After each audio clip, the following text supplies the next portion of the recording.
What's up, guys? Matt, Sal, Jorge. We got Roving Fungus, Jacob, Stephen England, Daryl, and Herschel. And we got James here as well. Gordo gets first over there on Rumble. And we got Ricky and James and Steve over on YouTube. Here we go. Troubled Minds happening right about now.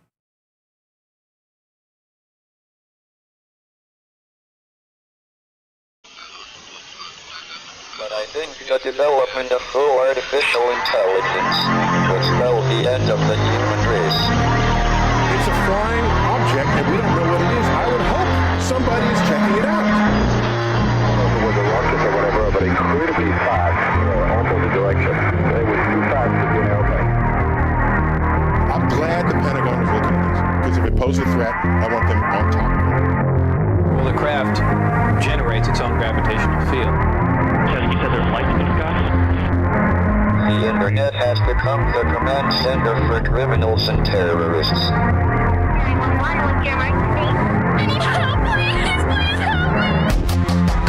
Won't let it happen. You know, that's what we're instructed to say. Roger, Area 51. Alien kept deep under the ground. 1 0 1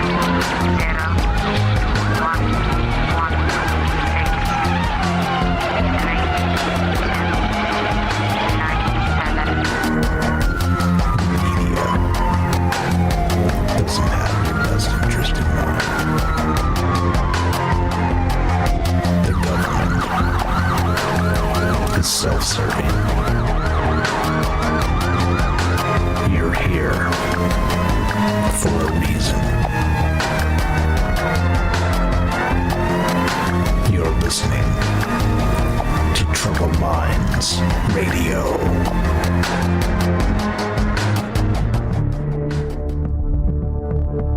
Broadcasting live from a secret bunker just off the extraterrestrial highway. Somewhere in the desert sands outside of Las Vegas. From somewhere in space-time, loosely labeled Generation X on planet Earth.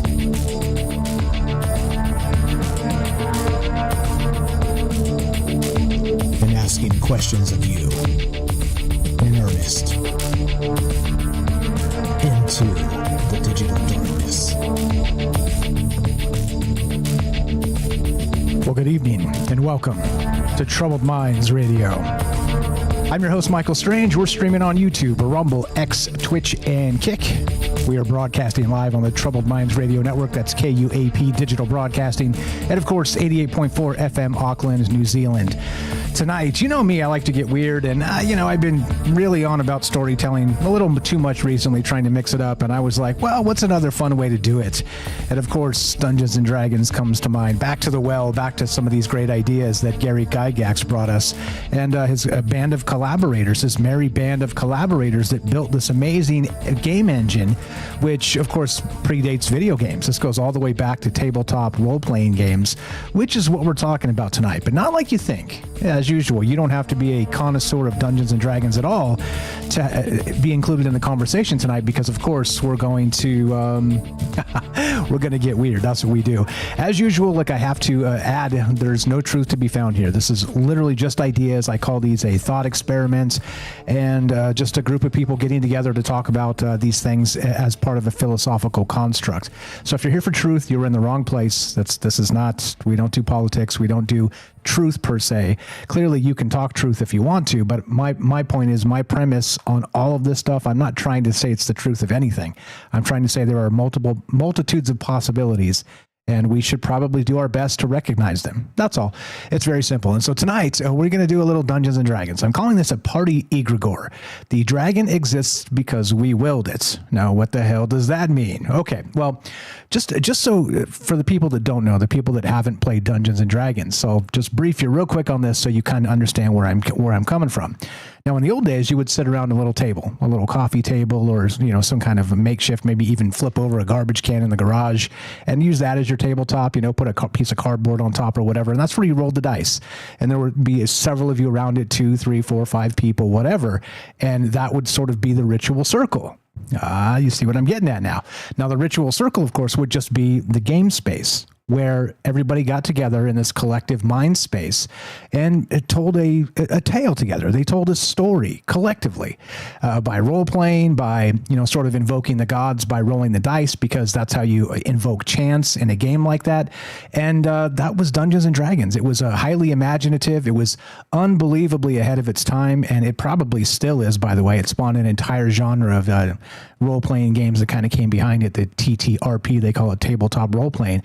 But that's it. It's as simple as that. And the tales and the stories and the sagas and the strife and the drama and the trauma, it's all built into just a group of people sitting together telling the story collectively. It's as simple as that. Now, let's see. Okay. Let me read it this way. So there's a few different ways we can take this, but I want to just make sure I get this right as usual. I'm trying these little write-ups to see if these work, and I can stitch them into some other YouTube videos. That's not working so far. They're not turning out great, but that doesn't mean you should give up immediately. I'm going to try a few more. If they continue to suck, I'll stop doing it. But anyway, here we go. This is exactly where we're heading tonight, and now you've got the setting. I think you're in 1985 somewhere. You're sitting around a tabletop or a makeshift tabletop with your friends. And herein begins the saga. The act of sitting around a table to engage in a tabletop role-playing game is often dismissed as mere escapism. Yet, it presents one of the most sophisticated rituals of consensual reality currently practiced in the modern world. When a group of players agrees to inhabit a shared imaginary space, they are effectively bypassing the standard filters of their individual perceptions to create a collective mental architecture. This is not just a game of make-believe because the emotional and psychological responses it triggers are biologically indistinguishable from those caused by real events. In this space, the dragon exists because the group has collectively willed its presence into the narrative field, creating a localized reality that operates on its own set of internal laws. And there's a whole bunch of really cool articles talking about this stuff. We'll get to them tonight, but called social constructionism. There's a whole batch of stuff here. LARPing has a more intense effect than other entertainment. I'll show you those articles as we go, but they're all linked in the description, so do check that out. It's pretty good stuff. Anyway, within this ritual, the polyhedral dice serve as a literal bridge between the human will and the raw chaos of the universe. Every roll of the 20-sided die acts as a quantum randomizer that collapses a cloud of narrative possibilities into a single concrete outcome. This is the moment where the machine of fate enters the human story, allowing something outside of the players themselves to dictate the path of the collective experience. If we view the universe through the lens of modern physics, where the observer influences the state of the observed, then the intense focus of a gaming party might actually be a form of probability hacking. They are not just guessing what happens next, but rather they are training their consciousness to navigate and manipulate the streams of chance that govern our daily existence. The adventuring party itself functions as an egregore, which is a specialized form of collective intelligence or a thought form that takes on a life of its own. We've talked about that in the past quite a lot. In the esoteric traditions, an egregore is born when a group focuses on a single purpose. And at the gaming table, this entity is the party. The individual players temporarily submerge their own egos to become components of a larger, more capable unit. One acts as the senses, another as the muscle, and another as the intuitive link to the unseen. This structural blueprint for consciousness allows the group to solve problems and face terrors that would be insurmountable for a single person, suggesting that the party is the ultimate defensive formation against the encroaching chaos of the noosphere. As we move further into an era of synthetic identities and algorithmic control, forget it, I'll skip that part, that's garbage anyway. Okay, but you get the idea. That's where we start tonight. And the weird part about this is not only does it strike home for me because of all the the D&D I played as a youngster, but it's wild that now, 40 years later, there's this massive sort of element of the zeitgeist that's really adopted these ideas through Stranger Things and through, tabletop role-playing is more popular than it's ever been. It's growing every single day, and more people are getting into it because it's fun. You literally just detach from the interwebs entirely. You sit down with your friends at a table and you have a good time and tell stories. And what could be better than that? And so the question I have for you guys tonight, as usual, is it's wide and varied. But the question we start with is, do you think that something like this could be considered some sort of actual collective brain ritual, some mind space hacking where you can get together and decide what reality looks like, at least for a moment? And do you think that enough of this can cause, I don't know, bleed into our own reality? Again, those links are in the description. We'll talk about that stuff as we go. But I'd love to hear your thoughts. We are taking your calls tonight. If you want to be part of the conversation, that would be 702-957-1037. You can click the Discord link at troubledminds.org. We'll put you on the show. It is as easy as that. But before we do any of that, we're going to get a quick word from our sponsor. In this case, that is going to be Human Inspiration. Be right back. More Troubled Minds on the way. Do not go anywhere. See you in exactly 1 minute. In a world increasingly shaped by AI, human inspiration remains the beating heart of creativity. Alien Skin by Tremble, a hauntingly beautiful piano ballad, reminds us that while algorithms can mimic art, the raw, unfiltered emotions of human experience are irreplaceable. So here I sit, locked in my room again.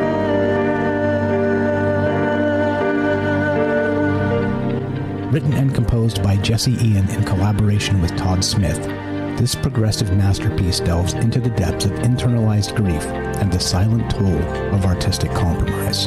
As AI reshapes our reality, Alien Skin stands as a testament to the timeless power of human emotion and the complex beauty that only true artists can evoke. Experience the haunting beauty of Alien Skin by Tremble and support human inspiration. Available now on iTunes.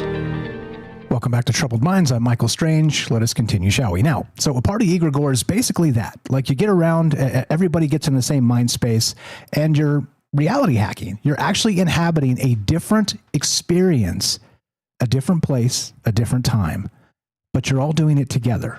Kind of like they say when you take ayahuasca, everybody has the same trip, except nobody has to be high on anything. Don't do drugs, kids. But you get the idea. There's a whole lot of weird stuff going on with this, which is incredible because it is a way for us to share not just that creative outlet we always have, that creative engine that brings me back to this show all the time, just wondering about how we can look at things differently and how we can frame them in certain ways and how we can actually get together collectively like this, like we do, creating this show together as a part of the party. Now, if you guys have been watching Stranger Things, no spoilers. If you guys want to talk a little bit about Stranger Things, that's cool. But I don't want to, don't drop any spoilers yet. We'll give it some time to make sure everybody that wants to see it can see it. And then at some point we'll talk about Stranger Things maybe next month or something. But for now, you know, it's kind of in that space of the party. And the party, of course, is all those characters that have been with Stranger Things since the very beginning. That is the party itself, the party that gets together in that game room in the basement, and they have this collective mind space experience. But in, of course, the case of the Upside Down and Vecna and all the stuff that comes with it, it turns into a monster movie and all the rest of it, all kinds of different things. But anyway, love to hear your thoughts on this. A lot of ways to look at this, and I've got a lot of places to take it as usual, which I will do momentarily. But as usual, I'd like to hear from you guys instead. That's the entire point of this. So let's talk. What do you know about the party egregore? And do you think it's possible to get into a flow state with not just yourself, but with a collective group of people, small or large? And that's what's on my mind tonight. 702-957-1037. Click the Discord link at troubledminds.org. We'll put you on the show. Just like this, let's go to James in Michigan. Salcedo Paranormal. How you doing, brother? Thanks for popping in and sitting in tonight. Go right ahead. What's on your mind? I'm just glad to be here. Hopefully you can hear me all right. Yes, sir. Coming through great. No echo, I think. We're good there? No echo. Yep, no echo. We're okay. Good. Perfect. Go right ahead. Yeah. Lots of ways to take this. And I think I know where you're headed because we chatted a little bit before we started, but go right ahead. Yeah, well, this just has me thinking of, it's something I bring up once in a while. So I'm just going to paint this little picture here for everyone real quick. Imagine you find out about a place that is said to be haunted, and they have tours there. And let's say it's once a week, or at least one day a week, maybe a couple of times in one day, or whatever it is, a couple of times a week, once per night. And you decide to go on this tour. And the tour guide or the paranormal investigator, or however it's done, different places do it different ways, tells you about this person that died on the property, and that the apparition of this person is seen and heard and felt by people. But then you find out later, after you've been there, whether anything happens or not, for you personally, that there is no historical evidence of this person ever having existed. But there are people over years, decades, however long the place has been sort of having people in and around the location, people have claimed to see this person that supposedly never existed. So is there an error in historical evidence? It's always possible. Or did all the stories, all the repeated tellings of this one story, really, maybe with slight variations over time, did that telling of that story to dozens, hundreds, thousands of people lead to all that energy from and emotion from the telling of the story to people hearing the story, thinking about the story, thinking about this individual? Did all that energy somehow collect in that location? And is that why people say they have seen this figure, even if it possibly the person never existed? And that's where my mind went with this to start with anyway. I have other sort of parallels to get to maybe later on, but that's what's fascinating to me about this is it's sort of like a party. It's sort of like a party in a game. Because you have all these people that are getting together, and some may not believe, some may believe, some may really be wanting a paranormal experience, others may just be hopeful but not expecting it. You have all this different energy and different emotions going on, but it's all centered around this one story that is told over and over again. Which I like to call human resonant energy, because it exists in storytelling. It exists in all these things, even though what you're describing is sort of a ghost tour that may have information that's incorrect. It may have non-historical information. They may have just made it up to kind of do the ghost tour or whatever, which is fine. That's not fine, but you know what I mean? It happens all the time. But that exact thing, it doesn't matter, because the mind space of the people coming to see the entity or whatever the dungeon master, dare I suggest, or the tour guide in this instance is describing, and all the literature about the haunted thing and the person that's supposedly doing the haunting, it makes a ton of sense here, because this is exactly what we're dealing with sort of a collective mind space of people together expecting to see a particular outcome. And maybe, just maybe, sort of through fear, through exultation, being excited, all the things, maybe they do manifest something that they can see. And, we've talked about pop-out topoids and all kinds of stuff in the past regarding that. And what does that look like? And I think it is very possible to get sort of synced in a mind space with a small group of people. I think we do it all the time. Like shout out Derek. He was like, we're kind of finishing each other's sentences now. We're on the same page when it comes to a lot of these narratives. Even though, look, I'm just making stuff up as I go most of the time when I'm pulling a narrative in. Just like, okay, well, let's try this and see how this works. And you guys get it. You just pick it up like I fumbled the football and just run it down the field. And it's weird. It's amazing. And I think, describing it to you guys is easy because you understand exactly what I mean. But in the larger context of a conversation, we're talking about society. We're talking about sort of syncing mind spaces. And, we don't have to talk politics, but it's a perfect example of that larger egregore. Or a football team. Again, it's football season and playoffs or whatever. The egregore of the San Francisco 49ers. Go Niners, right? It's an interesting thing to talk about and think about. And certainly you can sort of preload it by the expectation you get going in. Now, James, regarding the flow state, do you think it is possible for a group, like a smallerish group, to get into a flow state together and maybe sort of elevate their own consciousness, maybe even incrementally, or have some sort of alternative experience that they couldn't have by themselves? How do you think that plays in the larger piece here? Yeah, I think that's possible. I've heard of, and I've experienced it myself, where certain combinations of people seem to have more paranormal experiences together. But then when they get one other person, or if one person is missing from the group that usually has the experiences, nothing happens.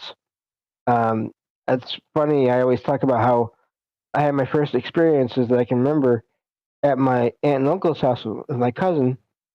But he never had any experiences there in his own house himself.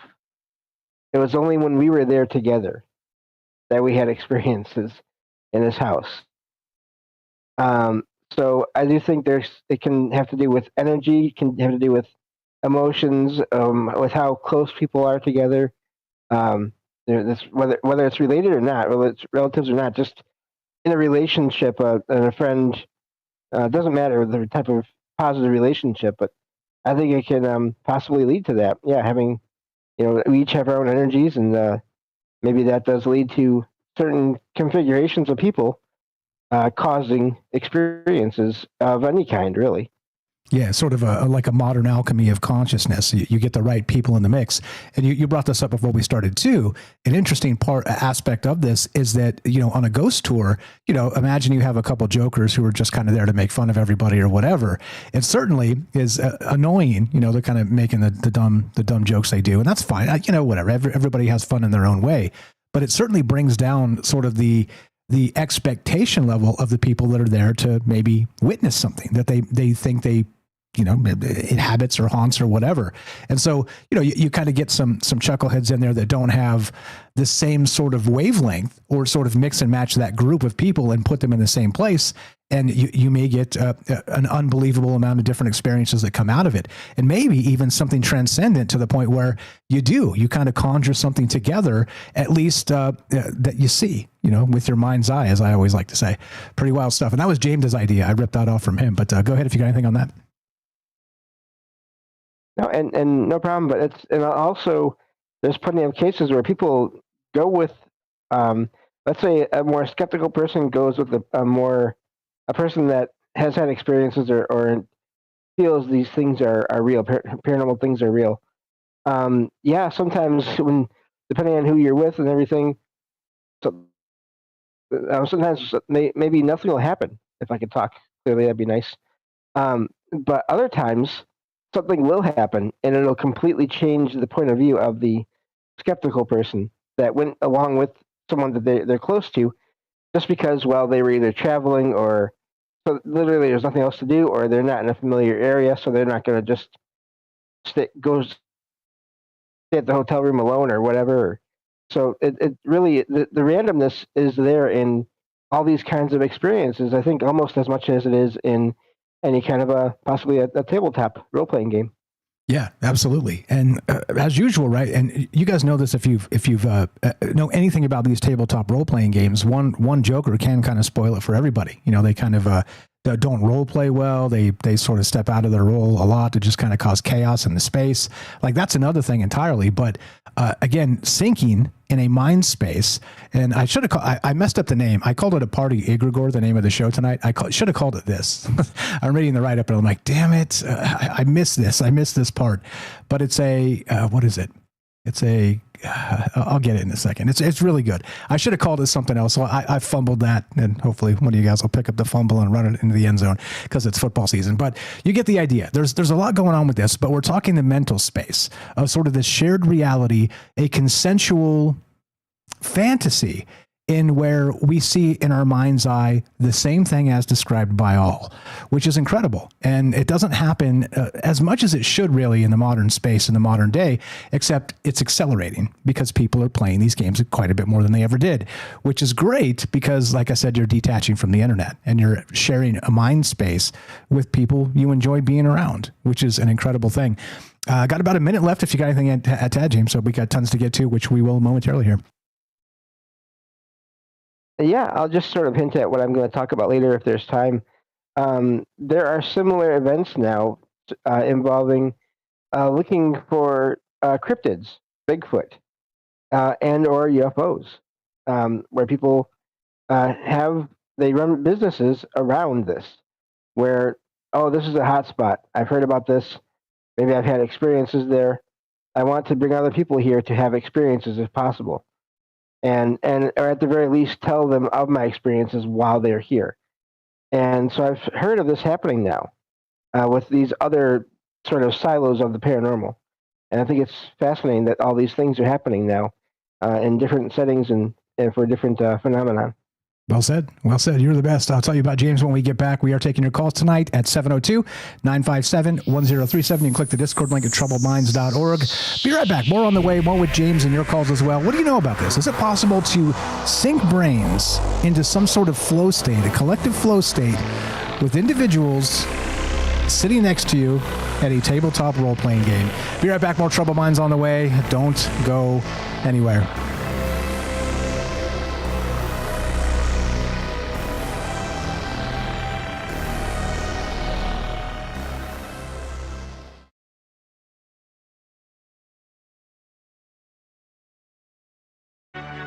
This is Troubled Minds.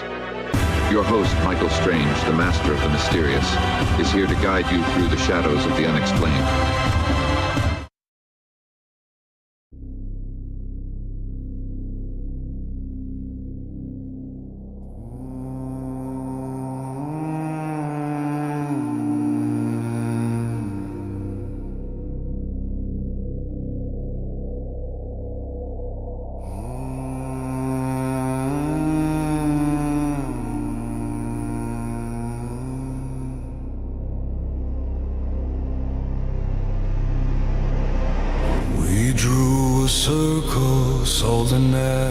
On the cracked stone floor,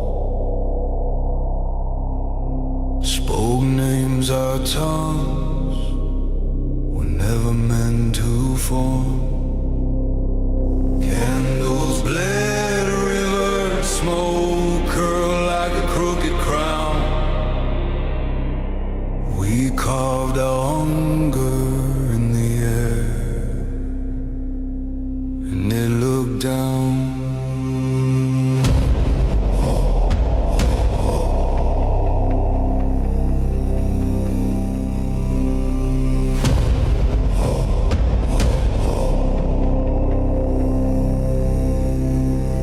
Dragon exists because we willed it, teeth from every vow we broke. The dragon exists because we fed it, breath made of every word we spoke.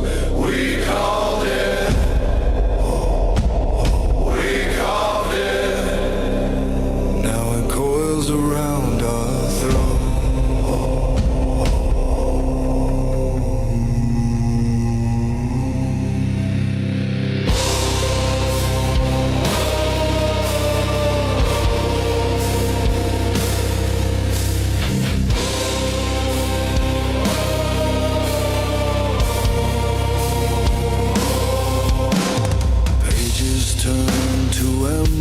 Scriptures flared in a heavy gust. Every secret stood up screaming from the dust.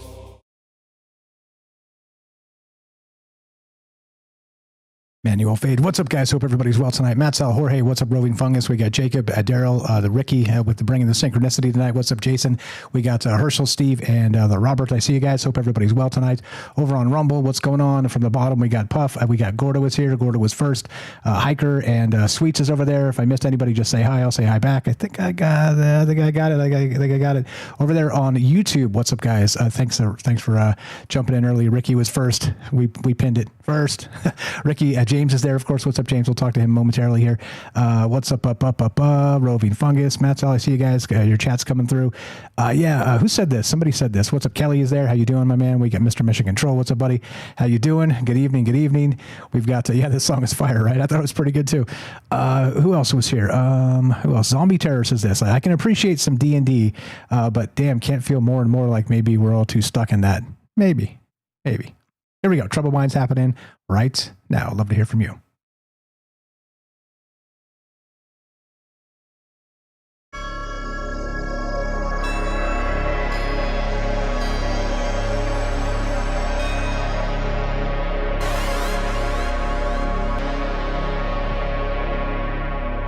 Welcome back to Troubled Minds. I'm your host, Michael Strange. We're streaming on YouTube, Rumble, X, Twitch, and Kick.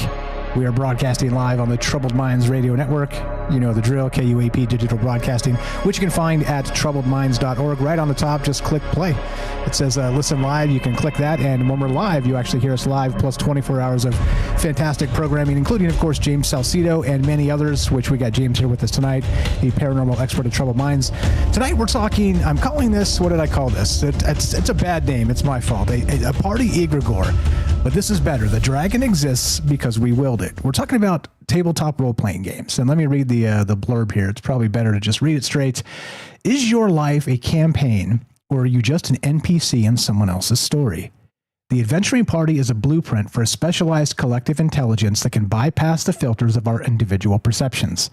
We are exploring the metaphysics of the table ritual and why the dice might be the only honest thing left in a world of synthetic identities and deepfake realities. Yeah. See, who says AI sucks all the time? Sometimes it's pretty good. Sometimes it's pretty good. Love to hear your thoughts. Is it possible? A lot of things here in play, and is it possible to kind of get in a collective zone? We've talked about the flow state individually, but is it possible that we can do this together? And I think, like I said, to you guys that participate in this show on a daily basis or whenever we do it, it's not a shock to you that we can. I think it is possible. But do you think that it's something that we're more and more seeing, and something that we'll do more and more as people sort of start to detach from the internet and from AI, which is happening? We already have that big backlash. So this is not necessarily an AI show, but you get the idea, okay? A couple other things here. So when 4 people sit at a table, they cease to be individuals and become a single unit. With a combat turn and a shared inventory, which is the tabletop role-playing game. So does this collective focus create a literal psychic field? Okay, that's the point. So group flow states really comes into question here, and not just the possibility for us. How do you manifest this? And is this the same thing as old ritual magic? Because it sure feels kind of like that when you think about the rituals you see, holding the hands with the candles lit, and the moaning and the groaning. You know what I mean? The chanting is really what I should have said there. It sounded bad when I said it the other way, but you get my point. There are all manner of rituals and all manner of things that kind of happen. And is it possible that we can still sort of invoke this group flow state today in 2026? Welcome to 2026. James Salcido, of course, we're going to talk to him in just a second. Hang tight, James. Go give him a follow on all the places. SalcidoParanormal.com is where you find everything. Go check out his books, check out his podcast. And as you know, he's not just a dear friend, a brilliant guy, and he's the glue of the show. So thanks again for being here with us tonight, James. You were the best. Anything to add to what I said, or anything that maybe we should kind of lead into? And as usual, guys, we're taking your calls if you want to be part of the conversation. 702-957-1037. Click the Discord link at troubledminds.org. We'll put you on the show. Welcome back, James. Yeah, thank you. And it's funny. Excuse me. Before the show started, we were chatting a little bit, and first I said I don't know if I have anything for this tonight, and I don't know where it came from, but it just hit me like, well, wait, And then I realized the whole similarity between the paranormal investigation groups, the tours, all that, but also this is making me think of just groups of people that get together to do projects, whether it's writing or a show. I think of all the times I've ever been part of a show where the whole thing just seemed to flow by, and everyone had just amazing ideas. And obviously, I mean, I'm very lucky. I've been part of a lot of great shows. But every once in a while, there's one show where just nothing works out the way you want it to exactly, or it's okay, but it's not great. But then there are some shows where it seems to go almost perfectly as far as the conversation goes. And I do think that is a type of a flow state as well. And it's a group, but it's purely thought. It's purely, thought and talking. But I mean, it's mostly thinking. And every time I've had one of those experiences, it's always just been, the feeling after the fact has been just amazing. Like, wow, I was part of something amazing here. Yeah, and it happens often. I mean, with us, with the group, it's just wild stuff that kind of comes out of this. It's weird. It is, I don't know, like you can't even plan it. Sometimes, sometimes I go away too thinking, I laid an egg that was terrible. And then I go back and listen, and I'm kind of shocked at how good the all of us kind of together, like I said, picked up the ball. Even if I fumbled it, there's always somebody there to kind of pick it up and take the narrative, which is amazing. So yeah, I mean, I think this is certainly a thing, but do you think that it's something that, I don't know, we should kind of get back into as a specific direct way of communing with each other? I guess, we talk about communing with nature and the old ways of, the esotericism of ritual, but in 2026, it's an interesting aspect that we don't commune with each other enough. And I think in this capacity, we are talking about actual communing with each other. We're sitting around a table and not, invoking some weird ritual where we're trying to summon some nefarious entity from another plane or something. But instead, the ritual is camaraderie. It's a camaraderie ritual, which is an incredible thing to think about. But yeah, I don't know. What do you guys think? Like I said, a lot of ways to look at this, and you don't have to be a D&D fan to kind of get into this idea, because we're talking about a collective mind space. And what does that look like, not just for a small group, but a larger group, a medium group? And do you think it is something we've been led away from? Maybe this was the magic of old that maybe might save us in 2026. I don't know. That's what's on my mind tonight. I got some other stuff to get to, which I will in a second. Anything on that, James? And I'll dive right into this stuff. Yeah, I just think, whether it's writing or whether it's talking or whether it's creating any kind of project where there's a group, I think that, you can tell when it's going really well because you're barely noticing time going by, or there's all these different signs of when you're in that flow state versus when you're not and things are just kind of going okay or they're not going well. I did want to mention too, real quick, the examples I gave earlier of the cryptid hunts or investigations of areas where they were said to be Bigfoot or whatever, and then the whole alien thing, hotspots for UFOs and all that. That is a fairly, as far as I've heard, that is a fairly recent thing overall. I mean, it may have been done years ago, but now I feel like through different podcasts I've heard, and all that, that's where some people have experiences, is they find out about this group or that group in an area, and they go there, and sometimes they have experiences, and other times they don't. But yeah, I think it's fascinating that these are things that are happening now. And again, it is sort of also still disconnecting from the internet. You're going someplace else to have possibly have an experience, and maybe you don't have the one you planned on, but it can still be amazing depending on the people there and how everything goes. Yeah, an interesting sort of parallel here is as you're describing, like the Stephen Greer stuff, the CE5, where they get this group of people, they go into the desert and they basically commune with each other, right? Except they're also trying to summon things. So that's a whole different aspect. I'm not talking about that tonight, but it is interesting that in 2026 those types of things are happening, where they're like, yeah, let's go out to the desert. We'll hold hands and light some candles and try and summon down some lights in the sky. I don't know. What do you guys think? Am I too weird? Sorry, go ahead. I was just going to say real quick, I think that's, obviously that's the most well-known example of that, but I would be very surprised if there aren't people or groups that are doing that sort of on their own smaller level around parts of the U.S. and possibly elsewhere. So that was my last little point I wanted to add there. Yeah, no problem. Sorry to interrupt you there. We just kind of started at the same time. Yeah, and I think you're right. There's probably a lot of that stuff, the communing with nature we talk about, but not communing with each other. And it's obviously one of the most sacred things we can do for a lot of reasons. And I'd love to hear your thoughts on this, guys. We're looking for your call, 702-957-1037. Click the Discord link at troubledminds.org. Appreciate you. Thanks for popping in here. Jorge, welcome to Troubled Minds. Happy New Year to you and yours. Just accept the thing and unmute, and welcome. How are you tonight? And go right ahead, sir. Doing great. Mike, how are you doing?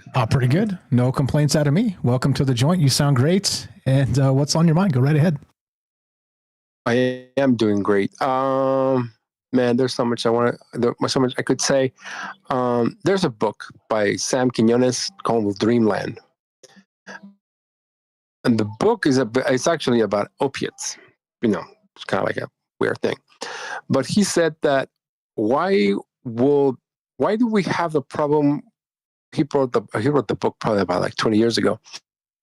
Why do we have the problem with opiates now, but we didn't have it before? And then he said that before, like in the 60s and the 70s and even the 80s, I remember this, people cared about each other. like neighborhoods, actually looked after like each other's kids. It's like he says that the name of the book is called Dreamland.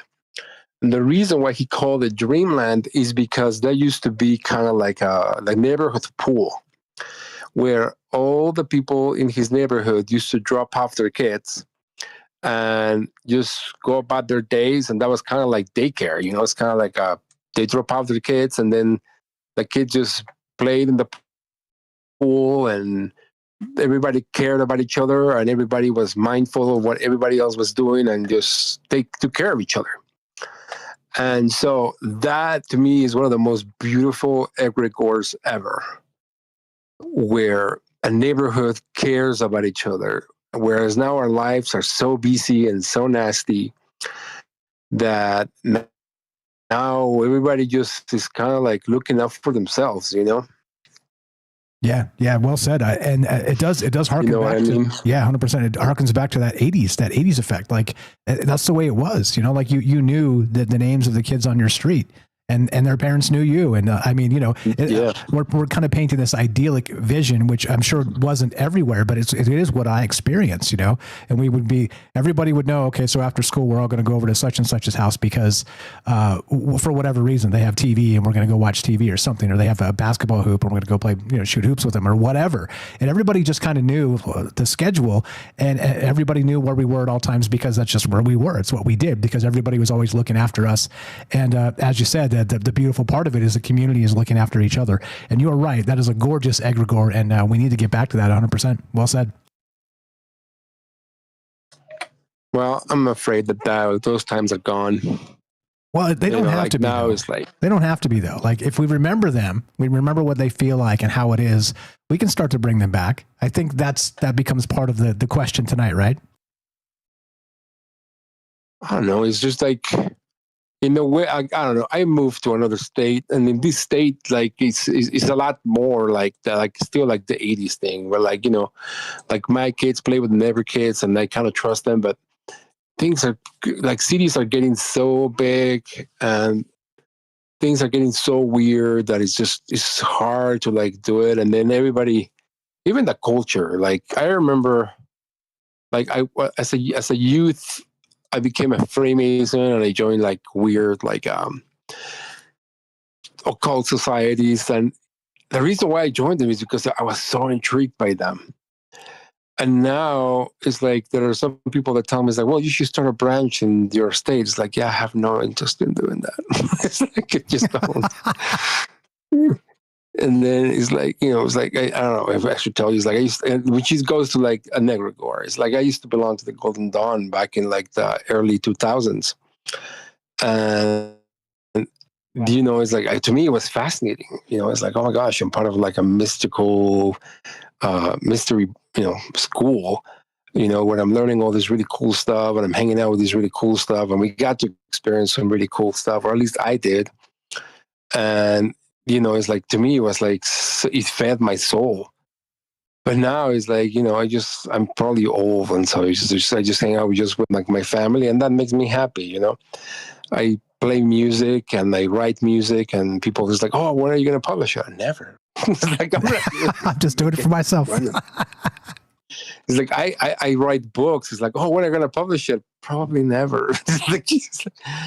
It's like I wrote a book about tarot about like maybe like 10 years ago. It's like, oh man, I share some of it. And somebody was like, when are you going to publish it? You finally were able to explain tarot with astrological, explanations.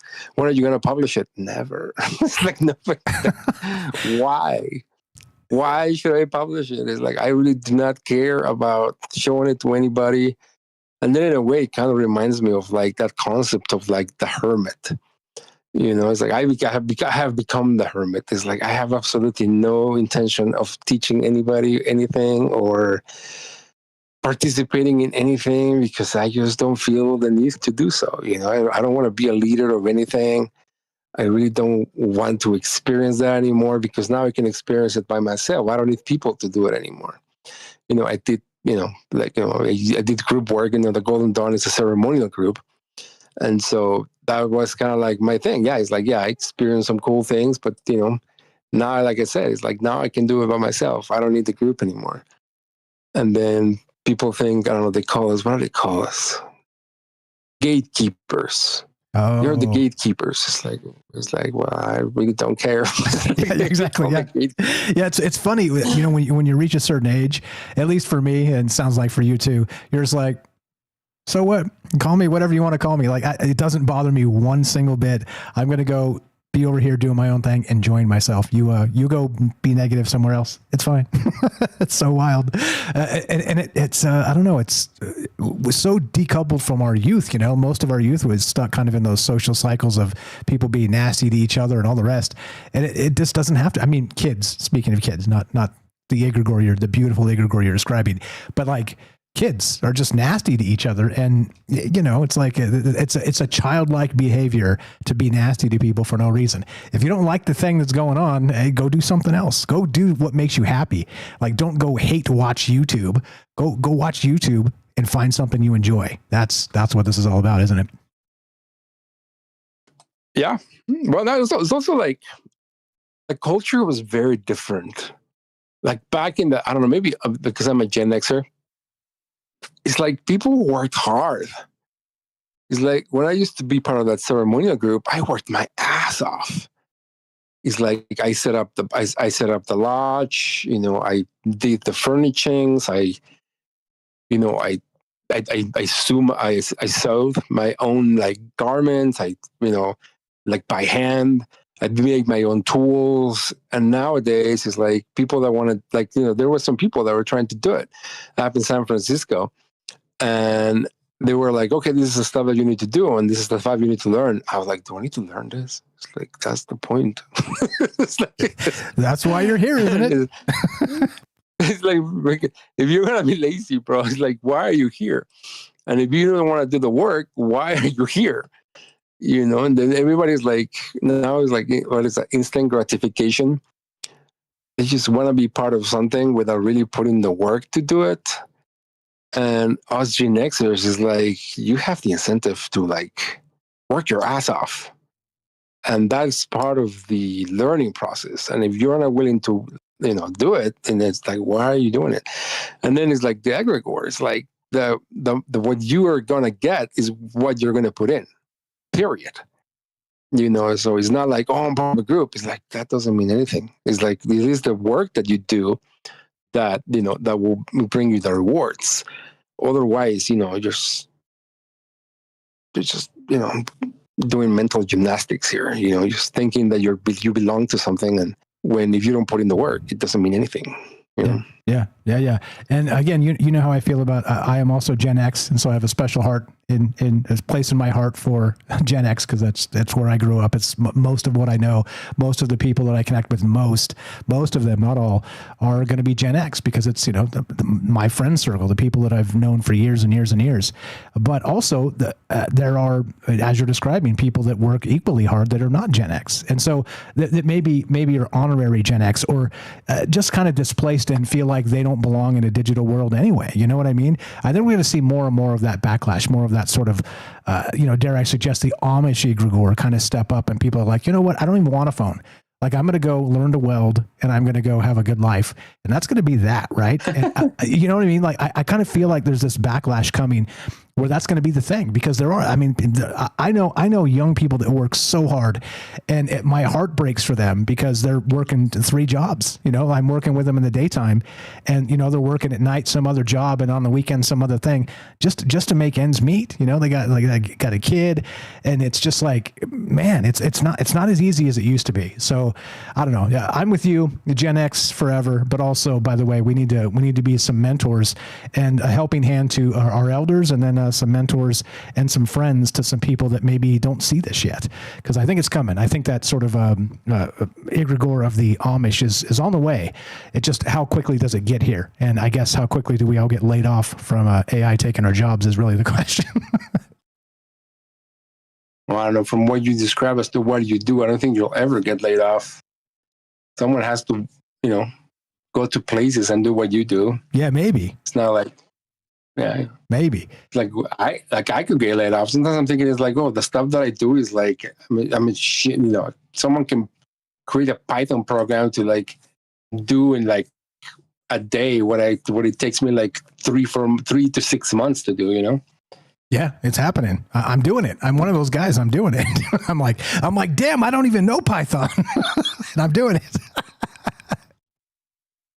Yeah, just, you know. So, I'm sorry, it's funny, not funny, but you see why I'm laughing, because I honestly don't know Python, but I could probably whip up something in Python tonight. You know what I mean? Like, that's how wild the world has got. You just ask. You ask one thing to an LLM. Hey, how do I do this in Python?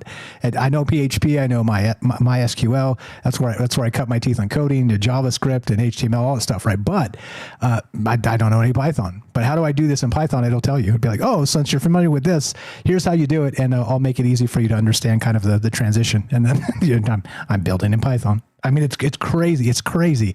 I don't know. So are you completely against that? Like you haven't sort of adopted these AI tools to code to help you sort of improve workflows and things, or are you just completely detaching and playing the guitar in the corner?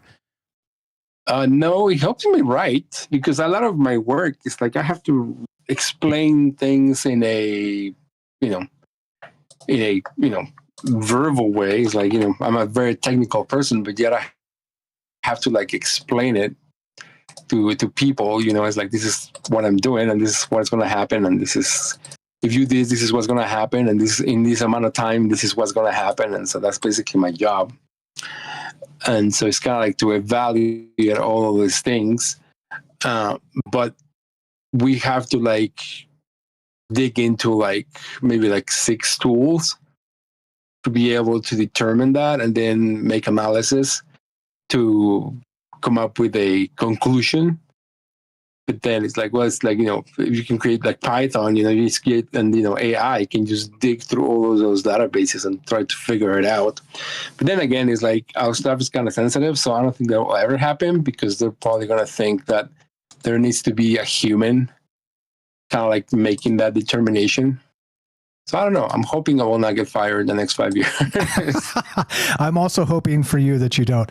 Again, none of us know what the future looks like. We've never kind of been at this point in human history. And again, you know me, a white pill guy. I'm hoping for the best here. I think I see abundance happening where maybe people can work 3-day work weeks, and it's cool. You know, that would be incredible, because of the productivity tools. But if, you know, a 3-day work week means you can't feed yourself, then that's not incredible. So we have to be able to figure out what it looks like from, you know, point A to point B to point C, where we have that, quote, abundance. And if you want to work, you do. And if you don't, you know, you kind of don't. And that's cool. But I mean, I've seen Terminator too, so you know. You're way too optimistic. Fair enough. Fair enough. I will seriously doubt that will ever happen. I mean, they're like, I don't know, my dad was an economist, and he also worked in politics. And so he told me that the Americans worked so hard to have their kids not work. I mean, back in like after World War II, they made so much money, and they designed their financial institutions to work for them, but yet they're starving. Yeah. Yeah. So how does that even work? Yeah. How could they make so much money and yet not have any money? And then he said, it's because there are financial institutions or some rich person takes them from them. So that nest egg that was procured for them was stolen by somebody or something. And so when people are saying, it's like, well, yeah, you don't have to work in the future because AI will do everything for you, is like, then someone's going to take it. So whatever wealth is there to be had, someone's going to take it for their own profit. So when you say, it's like, yeah, it's like, you know, we don't have to work, it's like, that's never going to happen. I didn't say that. They're going to figure out a way to screw us. I said in my white pill vision of the future, which might be a pipe dream. So, I mean, we're on the same page. And so they stole that from us not just through pensions that kind of evaporated. Shout out to our parents' generation, which sucks. The boomers got screwed on a lot of that, but also they stole it with straight up inflation by just pumping money into the economy. And now what we did have now is worth nothing. So yeah, your economist father and your economist mind would completely and be in with that. We're just about out of time, brother. If you want to stick after the break, you're welcome to. You tell me. Thank you for calling. Happy New Year to you and yours, and appreciate you very much. I didn't get an answer, so we'll be back with Jorge if he's got more with James as well. Looking to hear your thoughts tonight. I'm calling this a party egregore. The dragon exists because we willed it.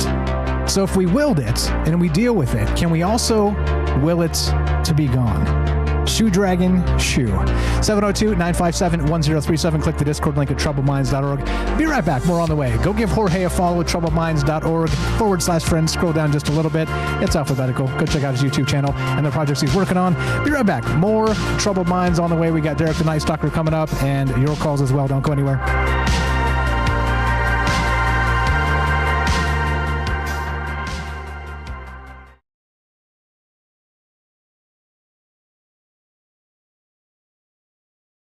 Okay, there we go, that button.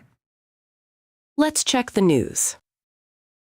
A new analysis of neutrino interactions has revealed a potential crack in the standard model of particle physics. Researchers found a mathematical degeneracy in the particles' weak interactions, suggesting an alternative model might fit the data better. While not yet definitive, this finding encourages more precise neutrino experiments to further test the standard model and potentially uncover new particles and interactions. SwitchBot unveiled Onoro H1, a humanoid robot designed for automating challenging household chores. Equipped with embodied AI, 22 degrees of freedom, and an OmniSense VLA model, it adapts to various domestic tasks. SwitchBot emphasizes its adaptability to diverse home scenarios. LG Electronics also introduced a similar AI-powered home robot, LG Cloyd. Researchers extracted and analyzed 1.4 billion-year-old air trapped in halite crystals, revealing surprising atmospheric conditions during the Mesoproterozoic era, the Boring Billion. The analysis showed unexpectedly high oxygen levels, 3.7% of today's levels, and 10 times more carbon dioxide than present, challenging previous assumptions and suggesting a more mild climate than previously theorized. These findings offer direct insights into the evolution of Earth's atmosphere and the emergence of complex life, indicating that the Boring Billion may have had transient periods of oxygenation, possibly linked to the rise of red algae. Thanks for listening to the Troubled Minds Radio Network. Is it me or is that voice getting better? Every time I run it, it's like it's from Gemini. So it's like the Google voices are just getting more human. Like, what the hell? It sounded better than the last time I heard it, which was like a couple days ago. Hope you guys are well tonight. We'll get back with Jorge in a second if he's got anything else to add, and James as well. You guys are the best. Thanks for being radio pros and all the best. Like, we go to the break and Jorge just instantly mutes. You guys are absolutely incredible. Thanks for making my world go round. I appreciate it very much. What's up? We got Matt Saul, Derek the Night Stalker coming up, Roving Fungus. What's up? Jacob, Stephen England. What's up? Daryl, Ricky, Herschel, and the Robert. We got Karen Carpenter over there is on Rumble. What's up? Shout out. Knights of the Storm. We got Miss Puff. We got Ricky. Anything is possible. I see you guys. Hope you're well tonight. If I missed anybody, just say hi in the chat. Cubs Future is here. Good evening. Hey, Cubs got Bregman, right? I think they overpaid. What do you think? What's up? Yeah, like if you're on the phone, you think in my town and you missed the context of that comment. Okay, I'll circle back to that. What's up? Hope you guys are doing great tonight. Just hanging out, doing Troubled Mind stuff. Who did I miss? What's up? OC Skywatch. Is that OG Skywatch? The dragon is our ego. Yeah, kind of, right? What's up? Bioxy's here. Give people UBI and half the world would still wreck it and get funded. Yeah, probably. I think you're right. And we'll find out. So I'll explain that when we get back so everybody hears it. Backhouse Weirds World, I see you there. Hope you're doing great, man. Happy New Year to everybody. Mr. Mission Control, shout out. Doing some work over there, I see. Thanks for hanging out with us and spending your time and energy. It means a lot. I'm like, I don't know. I'll give you my take on that when we come back so everybody can hear it on the air and stuff. But I just want, I don't know. It is brutally optimistic to kind of say, maybe we won't have to work. But also, you know what the alternative is. And it's happening in places right now like Iran. So, I mean, don't make me get, geopolitical, but those are the things that happen. So if you can't find a way to take care of your people, then those are the things that kind of, the world falls on your head. It doesn't matter how rich you are if everybody's trying to kill you. What's up? And I'm not advocating violence. I'm just citing history.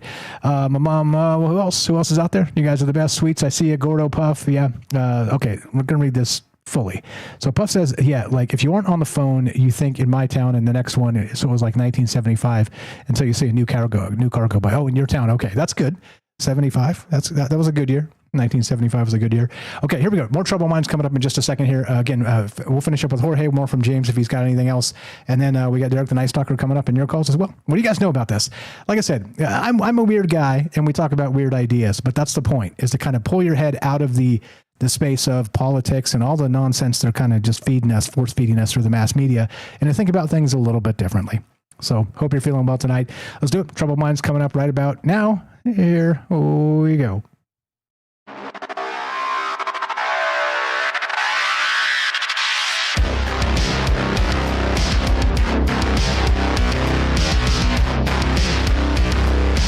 Welcome back to Troubled Minds. I'm your host, Michael Strange. We're streaming on YouTube, Rumble, X, Twitch, and Kick. We're broadcasting live on the Troubled Minds Radio Network, KUAP Digital Broadcasting, and 88.4 FM Auckland, New Zealand. Tonight, I'm calling this a party egregore. The dragon exists because we willed it, and we're talking about tabletop role-playing games. The old school way, when you used to meet in the garage in 1985 with your friends and roll some acrylic dice, plastic dice, and dream about slaying the dragon. Well, the dragon exists because the dragon is in our mind. We willed it collectively within a small group. Now, an egregore scales. So what does that look like in the largest context, and how weird does this get? Do you think it's possible to enter a flow state with actual group of people? I mean, we've talked about the flow state, like an athlete flow state, or, that type of stuff. A writer kind of in the zone, just kind of cranking out chapters they've been thinking about for months that they can crank out in minutes or days or weeks or whatever. And so it exists for sure, but does it exist in a collective space? And that's what's on my mind tonight. And a lot of ways to look at this, which we'll get to. Thank you guys for being patient. 702-957-1037. Click the Discord link at troubledminds.org. Let's finish up with Jorge if he's got anything left. Thanks again for being the radio pro. Instantly mute the second the music came on. If you got anything else to add, brother, welcome back. Thanks. Happy New Year to you and yours again. And if you got a final thought, I'd love to hear it. No, I'm good, brother. Have a good night. You too. Take care. Appreciate it very much. Jorge, go check out his YouTube channel and all the projects he's working on, troubledminds.org/friends. And it's just alphabetical. Jorge, let me scroll down. I'll show you. Click friends, scroll down right there, in there. Just click it. It's free. Go visit and go share these amazing people around the internet, because they just definitely deserve it. You see how smart all these individuals are that are part of the show. Okay, so anything to add to any of that, James? We had a ton of stuff that we covered there, but I think Jorge's spot on. I think he gets it. And so what does it mean what does it mean for you? Yeah, I'm just wondering, great call as well. I'm just wondering now, I'm imagining, sort of scaling that tabletop RPG world the way I scaled the paranormal thing in my mind, the paranormal tourism thing in my mind, where, I mean, you probably know this better than I do. How many people played D&D in the 80s to 90s to whatever? I mean, and if you think about all the similar campaigns and the number of groups of people that focused on any one character or creature in that whole universe, it makes me wonder, again, does all that also combine in some way? All those games, all those thoughts about, let's go with the title Dragons or whatever. I wonder about that as well, because it seems like it'd be possible for it to do that in some way, just the same way it does for the paranormal side, like I was mentioning earlier. Yeah, maybe. And I think there's an interesting space there too, because the mind space of people that play D&D in, let's say 1985 or 1987 is very small. It was not a thing yet. I mean, it was just sort of a growing thing, but it was not a worldwide thing yet. And so And there was even that satanic panic, right? Where moms were stealing their kids' D&D books and burning them or throwing them away or whatever, because it got news coverage where it was, they were summoning Satan or something by playing these games, right? Because, they had devils in the books and stuff. And so it did creep them out. And there was that Egregore panic way back. And I don't know, like, take that mind space of that tiny group of people playing and then sort of grow it to the extent it is now, and many, many millions of people are playing and listening and talking about Dungeons and Dragons. I don't really know. I don't know what it looks like. And I think it's a good point, though. It's definitely worth thinking about this in terms of the social constructionism, which, again, links are in the description if you want to read about this stuff. It's pretty wild sociologically. But anything else? And we'll go to Derek the Night Stalker. Well, it's making me think of now, too. There are figures that have existed, like shadow figures. People have been seeing shadow figures throughout time, based on reports. But eventually, they got to be bigger because of the internet and variations of them and horrific events. I won't get into, but it does make me wonder. Were there only a few? Was there only a little bit of that going on earlier in time? But now, because of people getting together and focusing on all these things and thinking about them more, has that amplified the whole, really, you could say the whole paranormal anomalous world because of all that focus on it.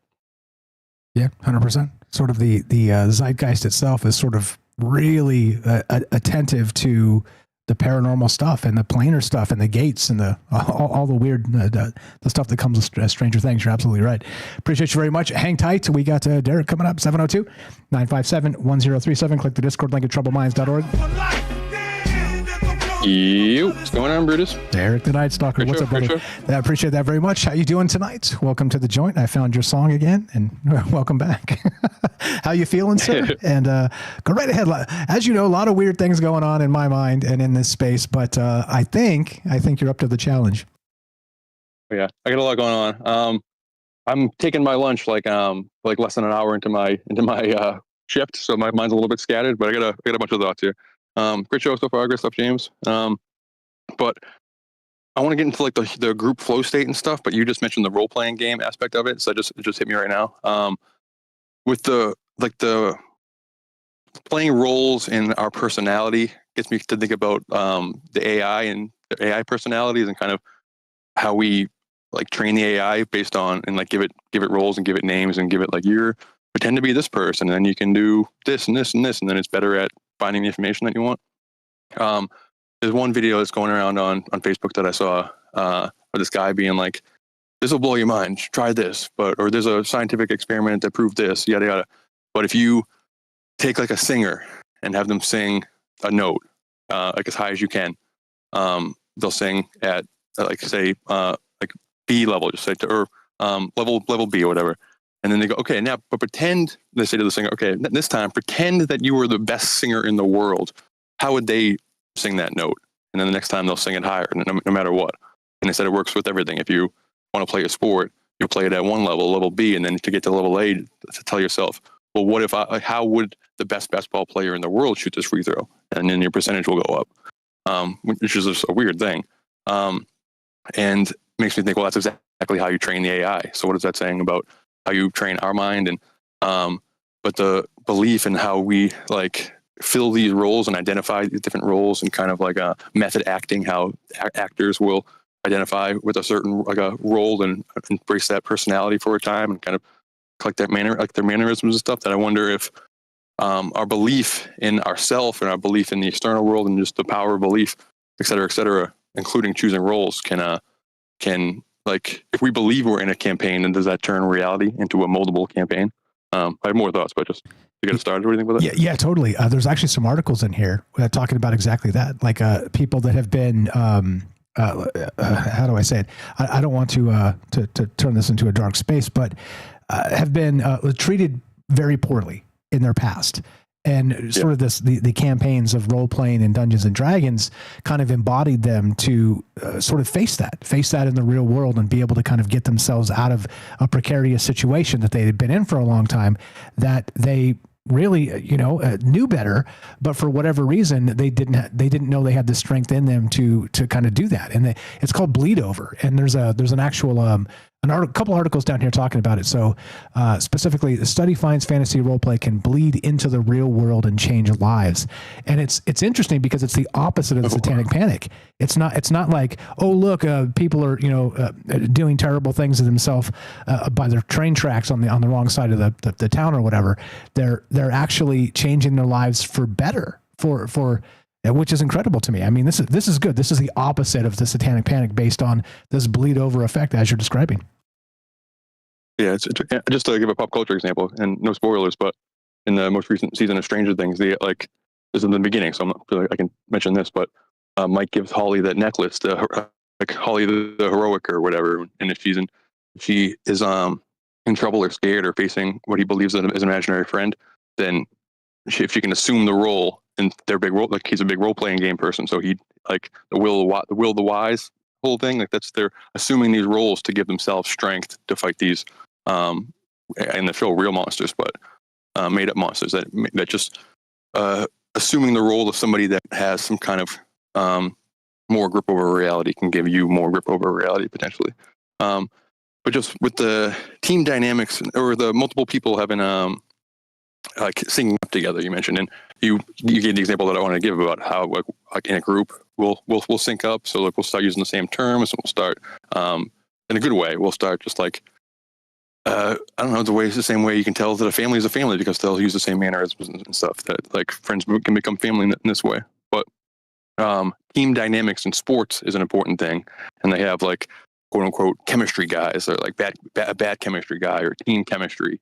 And if there's like in a trade, a team can get what appears to be kind of the bad end of the trade according to the stats and like the rankings, all that kind of stuff. But the chemistry guy, if this person's a good locker room guy, a good team chemistry guy, it will raise the whole ceiling of the whole team. And just kind of another way to like chemistry is based on alchemy. So I think it's funny if you think of it like, oh, they're a big alchemy guy, or the team alchemy is really good, or the team's in a good flow state, so they're playing above their perceived ceiling and stuff. That if a team can sync up together, and it got me thinking about like how pendulums can sync up. If you have like 5 pendulums like on a desk and they're all swinging at different paces, you start them all at different times. Eventually, they're all sync up together. So like, what's up with that? So I asked the AI real quick, and briefly, how do you like explain to me why do pendulums sync? And it goes, pendulums sync up due to energy transfer and resonance. When multiple pendulums are connected, like a shared wall or surface, they subtly transfer energy, causing their frequencies to align and eventually sync. This is a phenomenon called entrainment, a fundamental principle in physics where coupled oscillators synchronize their rhythms. And I said, does this happen with humans? Yes, human entrainment happens. It's observed in things like brainwave syncing, meditations, concerts, heart rate syncing, couples, crowds, speech patterns, and laughter. So that's social bonding. That's like the groups that sound like whatever. And I found that interesting that, I mean, some woo people will call humans oscillators, in some respects. So we're syncing up like pendulums do, and that's kind of interesting. What do you think? Yeah, that the AI, like Skynet's like, y'all are just oscillators. Oscillators, it's fine. There's no problem at all. Yeah, and we've talked about this quite a lot on the show as well. But that sort of mind space of believing, like you said, with the idea of doing the free throws, do it like the best player in the world, and suddenly your form sort of tightens up just a little bit. And if you can repeat that, then suddenly you're not Steph Curry, but you're certainly performing better than you typically would. And, Bruce Lee, shout out Jen, I think a hand up in the chat there too. So she said, we talked about this in the past, but Bruce Lee said, don't speak negatively of yourself, because if you do, your body doesn't know the difference. It's kind of like this weird space of imagination and reality, and how your brain does or does not tell the difference. And that becomes really what we're talking about here, not just sort of in a personal space, but in a group space. And I think, look, the personal mastery is the way, but then what's the point if you can't teach other people, or sort of encourage other people, or experience that with other people? And that's really what I'm getting at tonight. No, exactly. Real quick, how's my internet? Can you hear me also and everything? Yeah, you're fine. There's no problems at all. Oh, mine? Okay. All right, beautiful. Sure. Exactly. And in like the Bible, I'm not sure the exact passage, but something along the lines of when two people gather, I'm there. When like more than one person is like speaking my name, then it becomes a church. And so like the God is present in that moment when when one person becomes a pair, then they become a church according to the Bible. So just like reality can be altered, and I don't know, you like, and the AI gave the like concerts, meditation and concerts, and like we talk about like off the show and stuff, how it's more fun to watch movies in groups. It's more fun to watch stuff as a community. And we're kind of losing that as the monoculture kind of dies away. Like everyone being able to, like now the conversation has switched to everybody asking, "Hey, have you seen this? Have you seen this? Oh, you're there. Like what episode are you on? Oh, like no, you haven't seen that. Oh, it's pretty good." And just kind of like, whereas 20 years ago or even 10 years ago, everyone's kind of plugged into the same reality. And we talk about it like offline, how these little story campfires going to start popping up, and like individualized niche campfires and smaller communities telling their own stories and stuff. But there is, and say what you will about Hollywood, obviously, but there is some kind of beauty to a shared giant campfire and a shared giant collective story that we're all telling. It's kind of, we're plugging into this shared reality, at least during the time where you're in the horror movie and you're all like, there's an elevation of scares, or if you're in a comedy, you definitely laugh more in a comedy when you're in groups, whether it's like at home or in a theater. That like collective mass aspect of it. And I think conspiratorially, I think that's probably the power of Hollywood, is that there's the classic trope of the magic wands are made using the wood of the holly tree. So Hollywood is a giant magic wand, it's casting spells, it's altering reality potentially. It's changing people's perception, it's changing that triangle in the dark side of the moon. So when source flows through, the prisms are all kind of casting similar shadows, because the colors and the images that are used to paint reality are all shared, because we're all kind of taking in the same content. And conspiratorially, it's kind of scary if they can control us in that way. But just as a fan of entertainment and kind of that shared campfire, I find that interesting. I can get more into that if you want, but I don't want to talk too much. Yeah, you're good. Real quick. So this is called social constructionism. So I found this as part of the research tonight. And let me just read this. It's like half a paragraph. Yeah, please. So it's a term used in sociology, social ontology, and communication theory.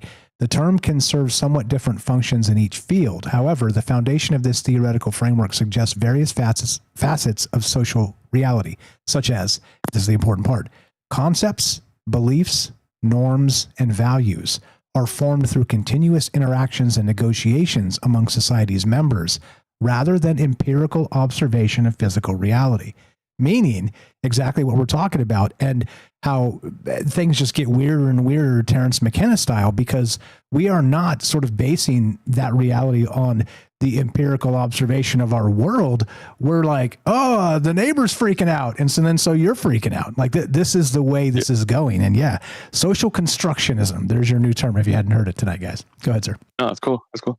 Yeah, no, exactly. And there's the, like, taking this stuff to the cool maybe juice level. I mean, we talked about it before, so I'm not like trying to get as much into it for time, but like the idea of Cthulhu being outside of a reality and then sneaking the idea of Cthulhu into the cracks of Lovecraft's mind, or any kind of shattered mind through dreams, or through wherever ideas and inspiration comes from, and having that mind tell the first stories, and those stories gaining popularity until we get to a tipping point where Cthulhu can manifest through that pop-out topoid like thing we always talk about. So with movies and stuff, I think talking about UFOs in a certain way, shaped, like we talk about all the time. This is things that we've mentioned a ton before, but just the Kenneth Arnold saw a chevron-shaped craft, but because newspapers ran flying saucer, then people believed that the phenomena looked like a flying saucer. So when they saw the phenomena, it was shaped and it was painted, designed like a flying saucer, because that's the way reality painted it for them and stuff. So I think that's the kind of the importance of Hollywood as the elite magic wand and stuff,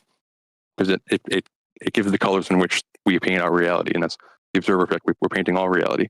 And the movie Tomorrowland kind of gets into this, whatever. And like there's a group Plus Ultra that's it's made by Disney, so it's kind of their plus Ultra group's kind of like, what if Disney had all the greatest like minds in this Imagineer like organization, and they actually went and created a pocket reality outside of reality, and they're guiding like humanity from this hidden hand. And spoiler alert for this movie, but it's revealed that they're not like making these things happen, but they control entertainment, and they're putting these apocalyptic things in the movies and stuff to try to warn people. They're putting predictive programming in the movies to try to scare people away from these realities. So the probability of these realities happening lowers.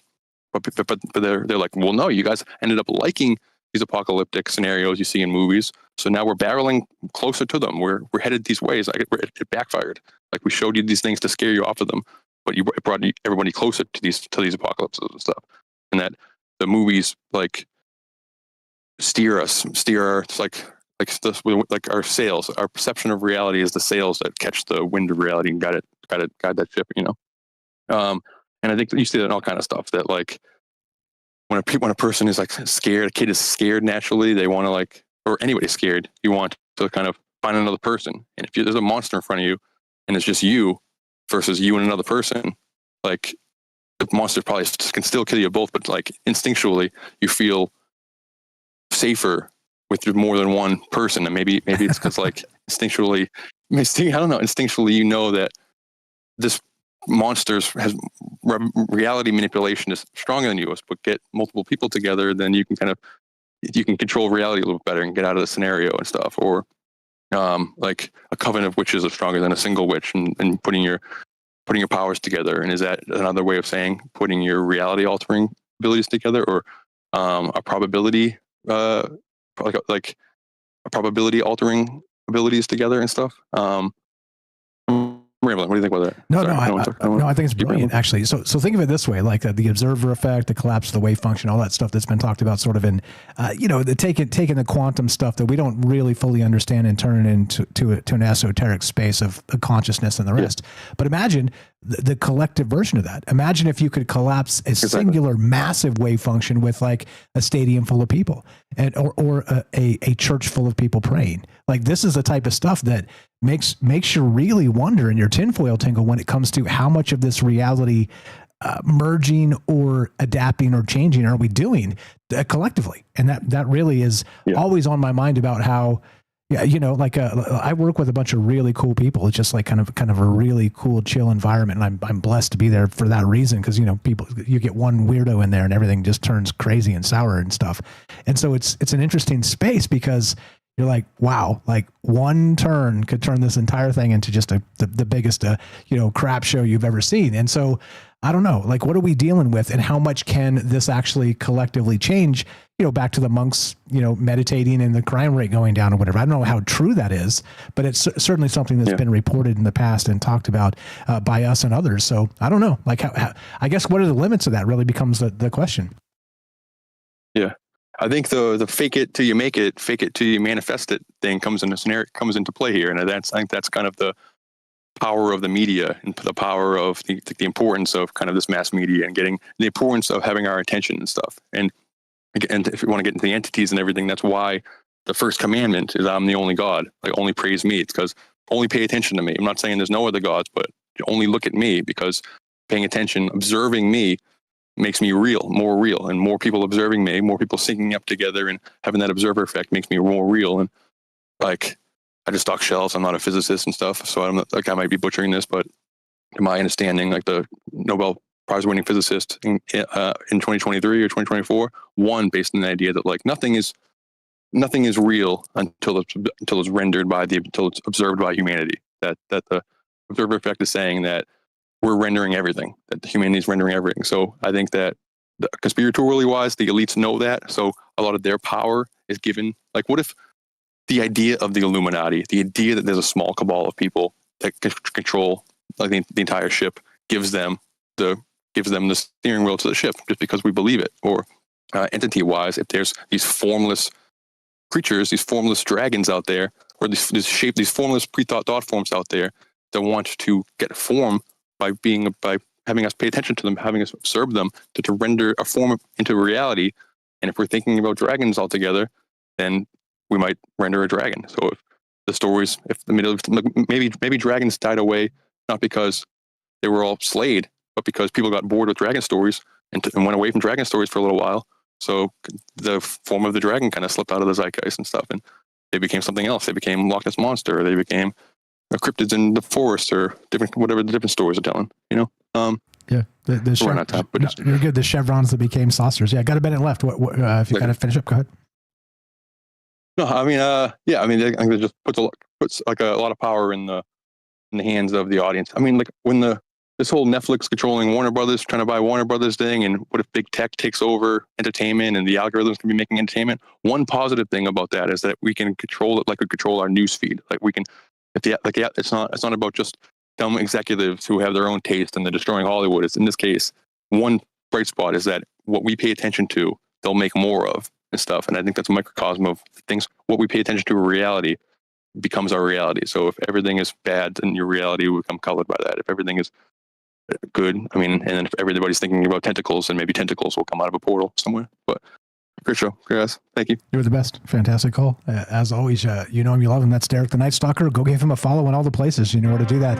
troubledminds.org/friends. Just scroll down after you click friends there, or /friends, go direct, and it says the Night Stalker. Or is it under N or T? I think it's N, right? I got to check myself. It is under N, Night Stalker. He's got a YouTube channel. Go give him a follow. It's completely free. Let's help each other out. That's what this is all about. Getting together and talking about wild ideas and considering what may or may not be true.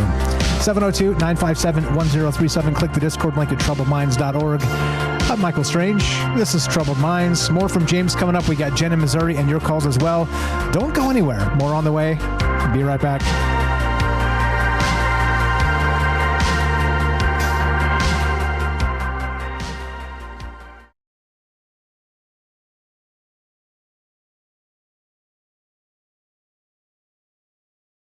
Let's check the news.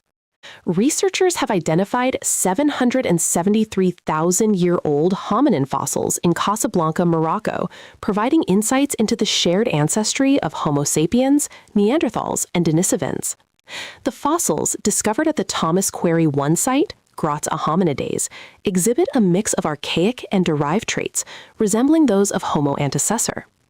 High-resolution dating techniques, utilizing Earth's last magnetic polarity reversal, place these hominins as potentially basal to Homo sapiens and archaic Eurasian lineages, reinforcing the idea of a deep African origin for our species. The Sahara's role as a biogeographic barrier during that time is also questioned, due to the connections between Northwest Africa and other savannas. Elon Musk's lawsuit against OpenAI, alleging breach of contract and fiduciary duty due to its for-profit shift and partnership with Microsoft, is headed to a jury trial starting April 28th and could last 4 weeks. Judge Yvonne Gonzalez-Rogers found sufficient evidence to proceed, despite OpenAI's claims that Musk knew of the for-profit pivot and that the suit is baseless. The case involves hundreds of exhibits, including a 2023 text exchange revealing tension between Musk and Sam Altman. Researchers are leveraging the power of exascale supercomputers like Jupiter to simulate the human brain, specifically the cerebral cortex, at a scale of billions of neurons and trillions of connections. These large-scale simulations, grounded in real-world data, aim to unlock previously hidden secrets of brain function, test theories of memory formation, and provide a platform for drug testing. While challenges remain in replicating the full complexity and real-world interaction of the brain, these simulations promise valuable insights unattainable with smaller models. Thanks for listening to the Troubled Minds Radio Network. Indeed. What's up, guys? Hope everybody's well tonight. Just doing Troubled Minds stuff and talking about weird ideas. That's what we do. If I missed you in the chat, just say hi. What's up, Gaston, Matzal? We got Roving Fungus, Jacob, APOC is here. Jen, what's up? Daryl, we got Herschel, Jorge, the Robert, and Uff. What's up, Uff? How you doing? We got, who did I miss? Ephemerance is here. Puff, I see you guys. Gordo, Karen, thanks for all the kind chat, for just being fine people, fantastic folks. And again, you know, like I said, I know I'm a weird dude and these ideas are off the beaten path. And yeah, you know, hey. Hey, weird stuff. Egregore's tonight. Who did I miss? If I missed any of you guys, just say hi and I'll say hi back. And we'll back with James and Jen in a second here. And OC Skywatch says the idea behind Dungeons, behind Dragons was people finding dino bones. Maybe, right? I think that's partially true. But also, the dreamer in me wants to believe another alternative there. What's up? Ioxia says it's true. You're all cursed and everyone has a good reason. And that was in context of the conversation earlier. I don't think Ioxia's cursing us. What's up? Herschel, what's up? Matt Sal. If I missed anybody, just say hi. I'll say hi back. And I appreciate you very much. Here we go. Troubled Minds coming up in just a few seconds here. And remember, so 2-hour shows. So we're going to, after this segment, we'll end it. And that's that. Also, shout out Ricky for bringing the actual. I'll talk about that before we finish up. That he brought a synchronicity. I guess he got a TikTok or whatever sent to him about dragons in China or something, like a white dragon from a Chinese lab. Okay. Anyway, and he's all, wow, this is weird. And then the show tonight is the RB Dragons. Here we go. Troubled Minds happening right about now.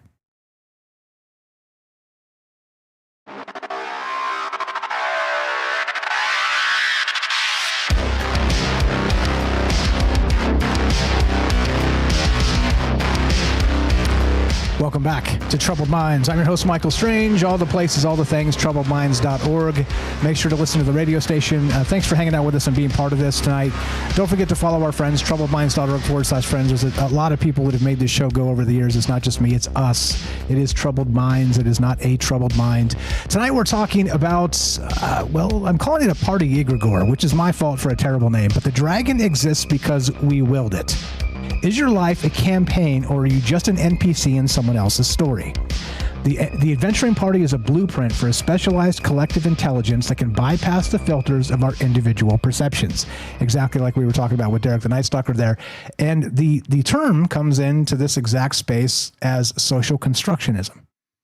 Again, look into it and you'll see what I mean. This is not something I'm just randomly, blatantly making up as some kind of nonsense. It's interesting as an edge case because how deep and how weird does this get? That becomes the question. I don't know. And that's why we should talk about it together. Anything to add, James? And then we'll go to Jen. Thanks for being patient, my man. Yeah, great call from Derek. It's making me think of this trend I'm seeing now in recent years where anytime anything new comes out, any kind of movie or TV show, or sometimes I imagine comic books, those characters are put into games, and not just one game here or there, multiple games, multiple game universes. And I'm just thinking now, how many of each of those characters are in those universes now? How many people are playing the same character? And, spreading the idea of that character around even further. And I mean, this is even happening with Stranger Things now. They have a Minecraft pack that's inspired by Stranger Things. They've had Beetlejuice in a game. I forget which. I think it was Multiverses or something like that. And these aren't really games. I'm not a huge gamer, but I play some here and there. And so I just wonder, now how much focus is there now on people not only putting those images out there more, but also imagining on some level what it's like to be Batman or Beetlejuice or any number of characters from Stranger Things even. Yeah, I was going to say the same thing. Like, ask the AI based on my social media posts or whatever. Which Stranger Things character am I? And we're all 11 or whatever. It's like, okay. It's like, okay. Or back in the 80s, 1987 or 88, we were all Link from the Legend of Zelda. So you're absolutely right. And it's weird how it's kind of changed, not just our mindset in terms of the fractal of characters available now. You can watch anything you want.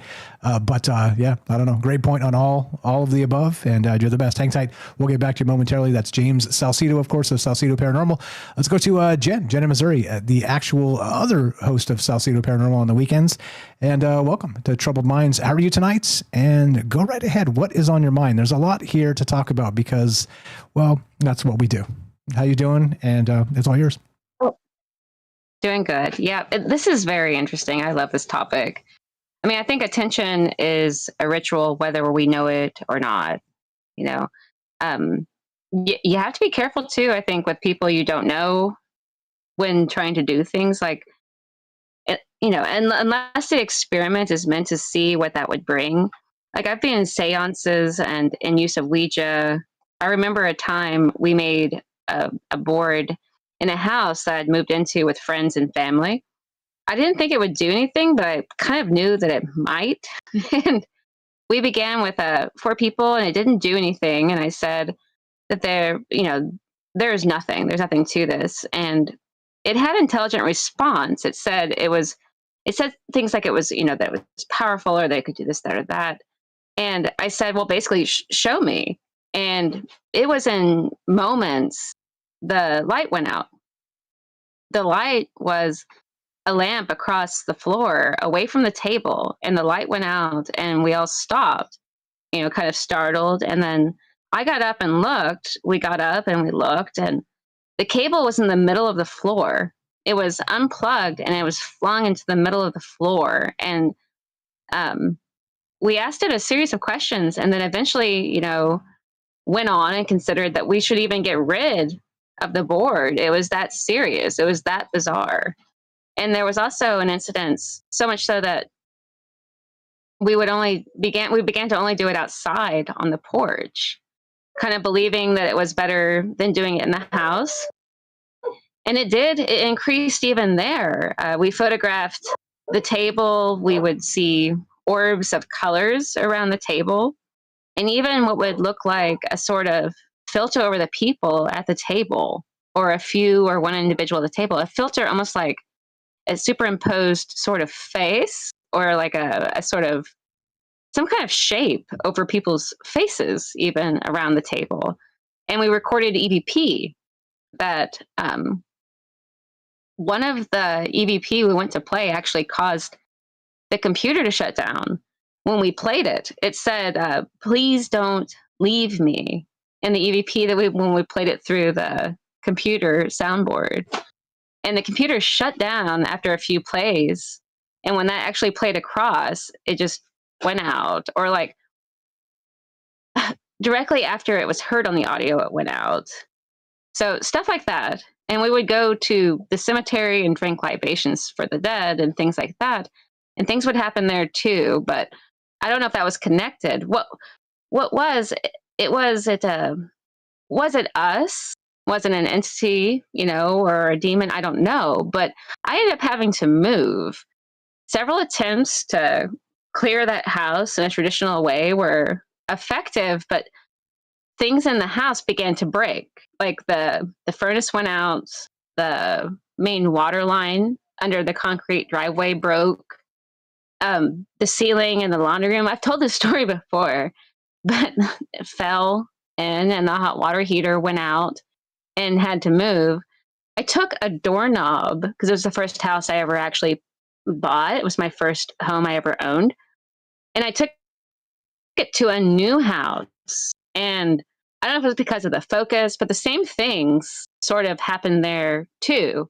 Now, there was some of the same people, things like that, but it was milder, but it was interesting. I think the point is that, like, attention feeds something, whether it's us creating it or something using us to create it. The focus makes it real, and it makes it stronger. What are we feeding with our attention at any given moment? And do we even know that we're doing it?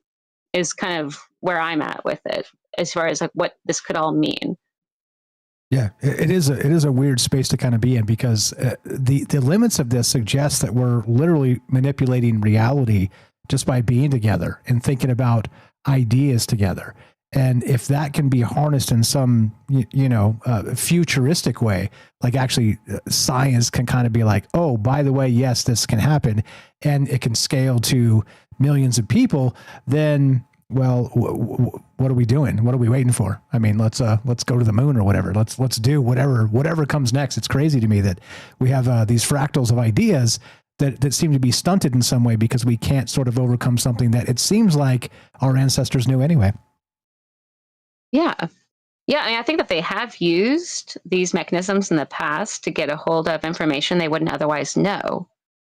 Like, in a lot of the sciences, I do think they began kind of in the way I'm describing, where they recognized they were making contact with something, and possibly they began to actually gather some type of intelligence from it, because they were.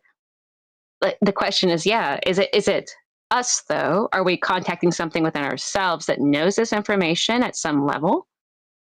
or are we contact is the focus of us that we're talking about? Does it contact something else that knows, what does it look like? What does that other side of ourselves look like? Is it us, or is it look like some kind of other entity? Or, I think it's a very interesting question, but I think that they've spent a lot of time gathering through a lot of esoteric practices, creating this type of energy interaction with others, bringing a group of certain minds together. And then they have gotten information for things like a lot of the sciences. At least it appears that a lot of the sciences have used that. I mean, we've talked about that in previous shows too. That NASA, that has a root. It has essentially a root in the esoteric arts and what many would consider perhaps a type of I don't know if I'd call it witchcraft, but it's very fascinating that they definitely lent into the spiritual realm. They attempted to go there, and they got information that would be the establishment for the space program. Yeah, and all the ritual stuff that comes with NASA, and then the weird stuff we've talked about as well. The Jack Parsons and the Crowley, like how all that really comes together as a ritual magic aspect. And then you loop in the paperclip stuff from 30s and 40s Germany. It's weird. This is weird. This is a weird space, and it does make you wonder what is possible. And here we are in 2026, still wondering if this is possible. What else you got? Absolutely. What is the price of it? Because it does have a very surprising toll on a creature like just a normal human being, kind of like, we took it pretty seriously initially when we were doing a lot of these things. But, when things actually started to, there were things that were unexplained, as I pointed out. But, you tried to explain them away, but it was just so weird that you even start to find yourself doing, strange insulating activities while you're doing these certain experiments, but nevertheless, it's just, you're dealing with I don't know if it's the unconscious or if you're dealing with some type of outside intelligence. Is it coming from our knowing, or is it coming from that knows more than we know? Because there's a separation there. We have to function in the normal world, but there's parts of us that are kind of guiding the whole, sense of living. And is it that, or is it that type of intelligence, or is it some type of other intelligence outside of ourselves? And if that's the case, which many times it has to be presented that way. I think the person can't accept that it might be a part of themselves. It's easier to accept it might be something outside of themselves, hopefully, is what they probably think, but they can't imagine that they are creating it. Which is exactly the point. Yeah, exactly. Like, are we really just doing this to ourselves? And I think the answer to that is a good solid maybe, 100%. Maybe. maybe. James, anything for Jen before she goes? Yeah, good to hear you, Jen, as always. And I'm just thinking about, all my experiences and how I've done things over the years. One thing I heard through listening to different shows and people talking about being paranormal investigators is never investigate your own home. Never try to make contact with whatever others are there in your own home, because you might stir up a lot more activity than you want to deal with. Rules are meant to be broken, James. At least once. Yeah, and I think I have my own experience with doing that once or twice over the years. Nothing. Luckily, I was very lucky. Nothing ever major ever happened. But I'm just thinking. The thing I always talk about with people is when they ask, don't you want to have more experiences? Don't you want to look into this more and learn how to do more of this? And my answer is no, not really, because I get worn out as it is, just with everyday life, and then with the handful of things that happen here or there. It's really not worth it. He is absolutely right. Unless you're like in some type of controlled environment or something, I don't think it's worth it either. Just from an experiencer perspective, I also agree with that. Don't just crack open a Ouija board in your living room.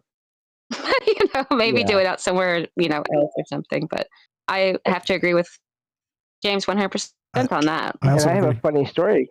Sorry, Mike. Just real quick, doing someone else's living room. Go ahead, James. Yeah, I have a funny story about Ouija boards, and I would say it's sort of a cautionary tale.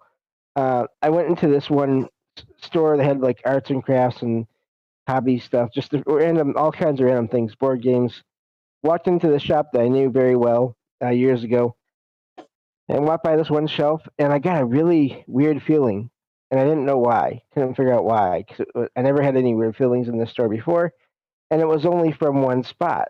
So I stepped back to where I felt this weird energy, and there was a stack of like 3 or 4 Ouija boards in their boxes on a shelf. So yeah, what does that mean? Was there consciousness? Were there entities already there waiting because they were aware that that's what the boards were for? Or were they used boards that were repackaged at some point and were being sold again? I don't know, but I did not see them when I passed them the first time, so I can't even say it was power suggestion necessarily. There was some kind of weird presence or energy there, and so just a little PSA for everyone when you're getting into these things. If you pass them in a store and you get a weird feeling, look and see what's there next to you, because who knows. I mean, I laugh now because it was a long time ago. Right. But yeah, I mean, at the time, I never, nothing like I had a couple of experiences prior to that, obviously, or I wouldn't have any kind of interest in it whatsoever at the time. Like I experienced a sort of poltergeist when I was a kid where like a jar of buttons flew off of a shelf and didn't make any sense, and it always stuck with me. I was probably about 15. And so that was the only, obvious kind of strange, paranormal something. And it could have been explained by something, I'm sure, maybe, but in my mind at the time, it did lend to all the other things that I would, really be focused on for a long time. And I do think that you might actually have to go in with the kind of mindset that everyone goes in with initially, of like the sort of nonchalant, sort of devil may care feeling, and then find out. I think otherwise, I don't really know what it would be like to go in purely scientific, but I've heard that they have done a lot of studies like that, and they've also had equal results. So I don't know, but I think that the average person, I don't know. You could have You could even have skeptics. There were a couple of skeptics in the room that were just there to kind of make fun of the whole scenario and witnessed it. So that was interesting. It's all fun and games till somebody gets bit by an invisible entity. That's the way it goes. Jen, you're the best. We're running out of time. Have a great night. Appreciate the call. Always a pleasure. Jen in Missouri, the Arcane Observer, again, the other co-host of Salcedo Paranormal on the weekends. Please go check out the YouTube channel, troubledminds.org/friends, not just salcedoparanormal.com, of course, but also troubledminds.org/friends. Scroll down. It's alphabetical. Follow Jen. It says Jennifer right there, and please do the thing. Please help each other out. That's the whole point, is this community aspect of ideas. And what are we talking about? What are we thinking about? And not why am I a weird guy? Why are we a weird group where we're still thinking about these ideas in 2026? We're told that the science has put all this stuff to bed, right? Right. Right. A couple calls to get to. Hang tight, James. You get the final word tonight. Let's go to now. I'm going to swap the thing real quick, James. So don't say anything on Discord, because I want to swap it so you can hear the phone call, I think. So from secondary to Pro 2. Okay, there we go. All right, we're going to go to the phone call.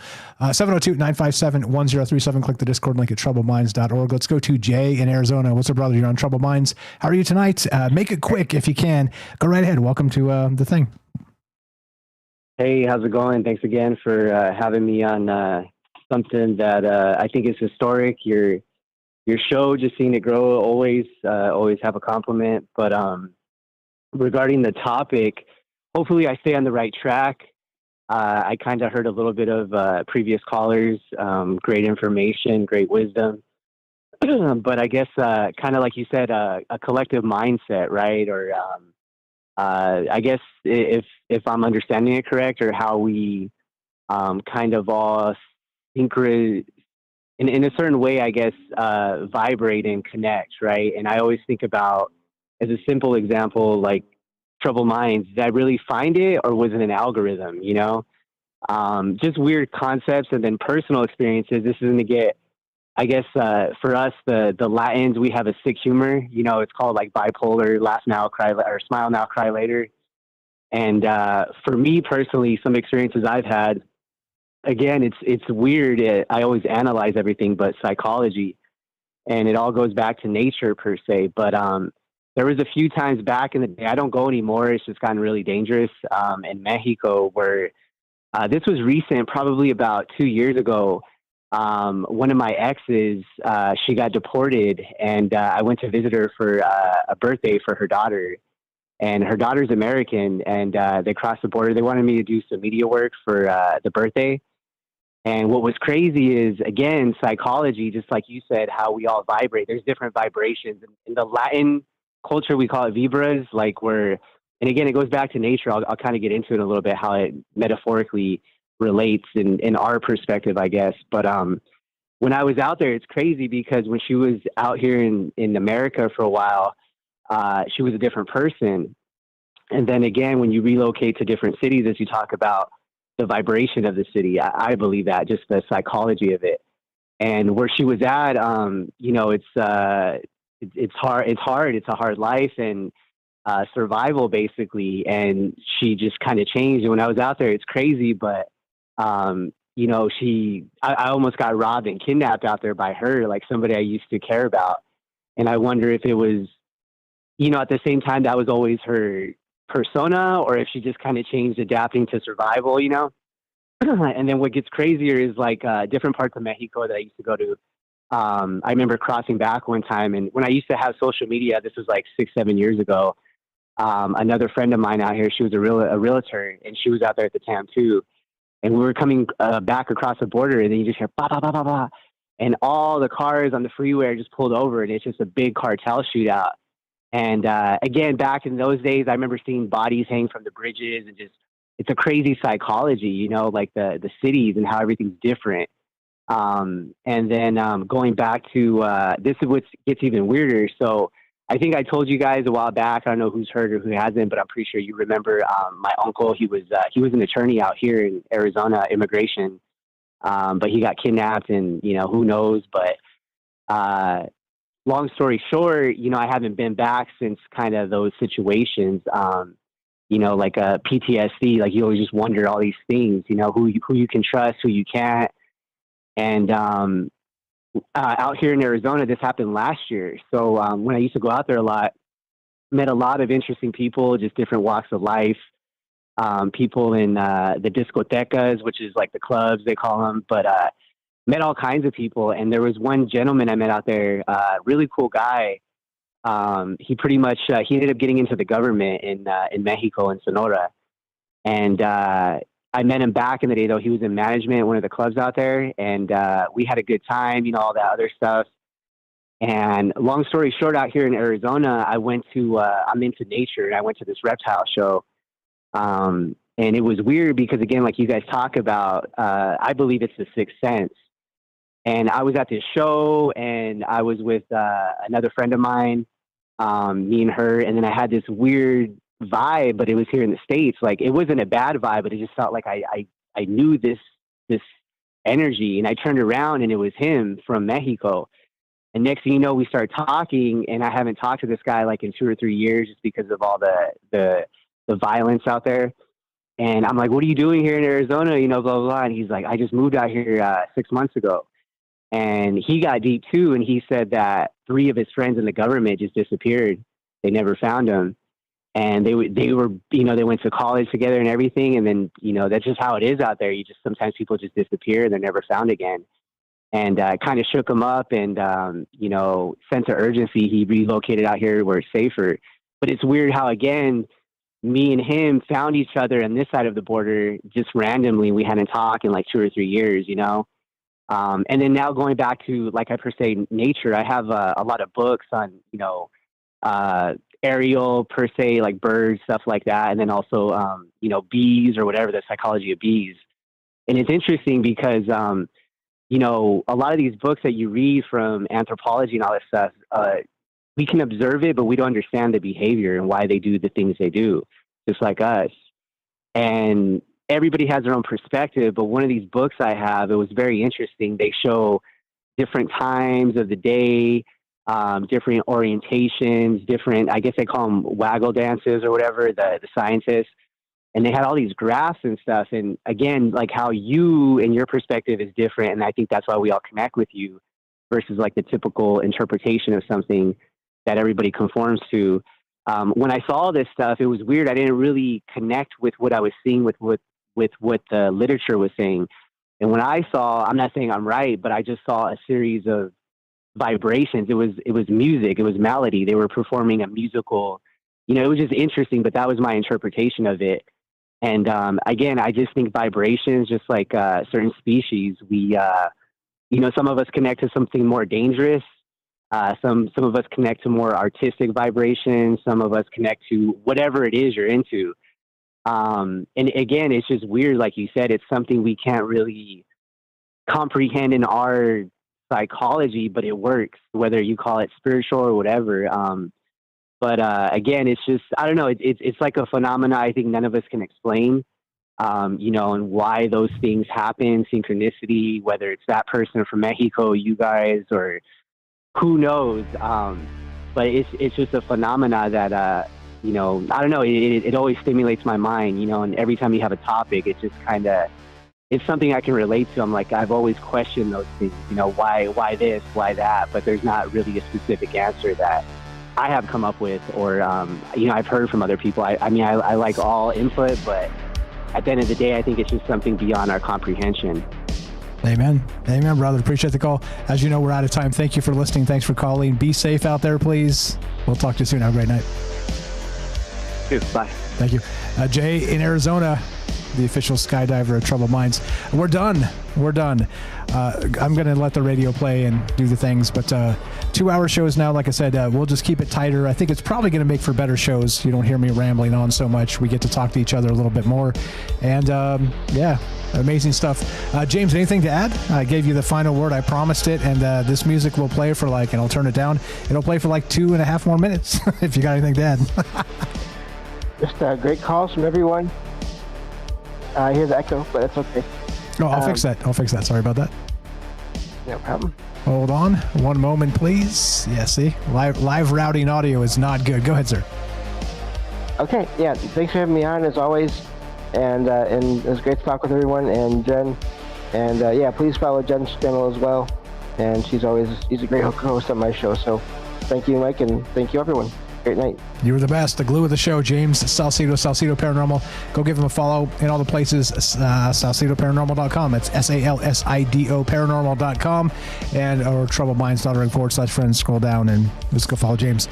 That's that. So I think, like I said, I think 2-hour shows are going to be better and tighter and just better for my mental health. So if appreciate the calls, get the calls in early, get your piece heard and said, and then we'll wrap it and then come back punching the next night or 2 nights later. If you want to help us, help our friends, troubledminds.org/friends. You know what to do. Spread the word. Let people know a conversation's happening. Well, we're not going to tell you who to vote for. Our main drive here is not some sort of political agenda. We're going to talk about ideas. We're going to look at the world a little bit differently in ways that most people don't. That's the whole point. Stay tuned for the Midnight Ritual. We're going to play that in just a second as we wrap this, if you're still on the streams. But we used to play at midnight Eastern, the actual Stargate Ritual. So we're going to do that, wrap this up as I kind of finish things up and finish eating my dinner. But you guys are the best. Thanks for listening. Thanks for caring. Thanks for being part of this conversation. And we'll see you soon. I'm Michael Strange. This is Troubled Minds. Help our friends. Troubled Minds with an S. It's plural. There's many of us. And there are many more of us out there. So don't forget to spread the word. As we finish, yes. Yes, indeed. It goes exactly like this. Be sure. Be strong. Be true. Thank you for listening. From our troubled minds to yours, have a great night. And Stargate Ritual coming up right now.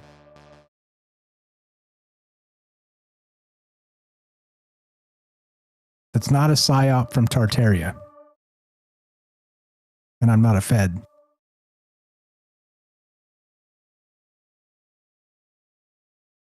Oh, I got to find the song. Where's the song? Hold on. There it is. Oh, come on, man. Didn't work. How about, is it that one?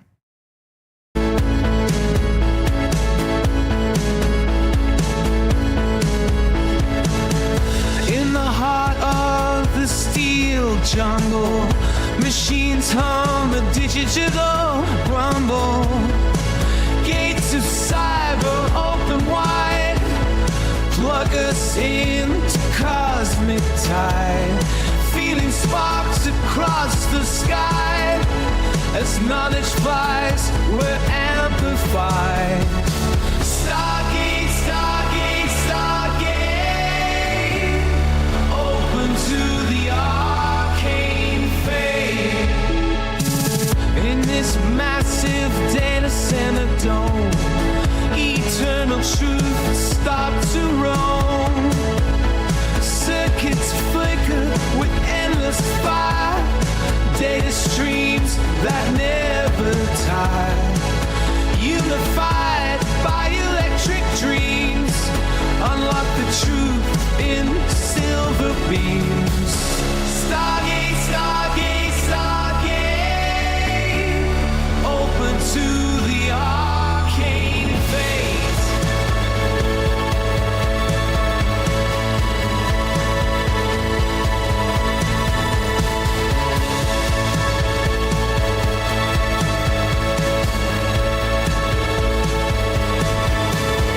Synthesize what we seek and find.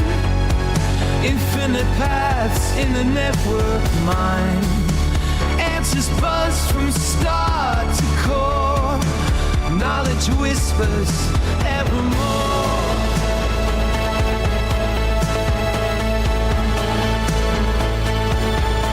Stargate, Stargate, Stargate. Open to the arcane fate.